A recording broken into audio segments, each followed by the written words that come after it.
दुखों की प्राप्ति होने पर जिसके मन में उद्वेग नहीं होता, सुखों की प्राप्ति में सर्वथा निसंप्रय है, तथा जिसके राग भय और क्रोध नष्ट हो गए हैं, ऐसा मुनि स्थिर बुद्धि कहा जाता है।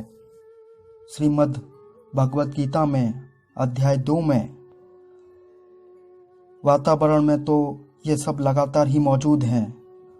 दुख सुख, राग द्वेष, भय कामनाएं, कोई क्षण ऐसा नहीं है जब वातावरण मन पर प्रभाव न डाल रहा हो। तो ये देखना भी लगातार होगा कि मन पर प्रभाव क्या पड़ रहा है। मन कंपित हो गया तो स्थिरता कहाँ है? जब स्थिरता नहीं है तो स्थिर बुद्धि कैसी कहलाए तुम? स्थिति हुआ ही वही जिसका केंद्र कभी डगमगाया नहीं। श्री कृष्ण कहते हैं कि जिसका केंद्र हो जैसा वायु रहित स्थान में रह गया दिया, उसकी लौ जरा भी कांपती ही नहीं।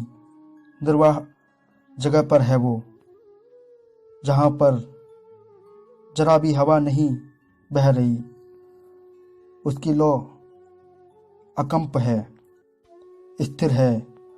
मन को ऐसा कर लेना है केंद्र अगिड़ हो जाए। बाहर बहुत कुछ चलता रहेगा, भीतर कुछ ना चले। और बाहर माने कहाँ? शरीर से बाहर नहीं, तुमसे बाहर। तुम केंद्र मात्र हो, मन भी तुमसे बाहर का स्थान है। मन में भी बहुत कुछ चलता रहे, तुम तब भी अडिग रहो। अक्सर जब कहा जाता है कि बाहर बाहर कुछ भी चलता रहे, भीतर तुम अप्रभावित रहना, तो छवि ऐसी बनती है जैसे शरीर से बाहर और शरीर से भीतर का भेद किया जा रहा हो। जैसे खाल विभाजन रेखा हो कि खाल के उस तरफ जो चल रहा है वो बाहरी बात हुई, खाल के इस तरफ जो चल रहा है वो आंतरिक बात हुई ना। शरीर से बाहर ही नहीं होगी घटनाएं, शरीर के भीतर भी होंगी घटनाएं। तुम शरीर के भीतर घटने वाली घटनाओं से भी अनछुए अप्रभावित रहना। और ध्यान दीजिएगा, शरीर से बाहर जो घटनाएं घट रही हैं उनसे अप्रभावित रह जाना फिर भी आसान है। शरीर के भीतर जब घटनाएं घटती हैं उससे अनछुए रह जाना बड़ा मुश्किल है। बाहर से जब कोई उत्तेजित करे आपको, हो सकता है कि आप झेल जाएं, पर उत्तेजना अगर अपने ही शरीर में उठ रही है फिर क्या करेंगे?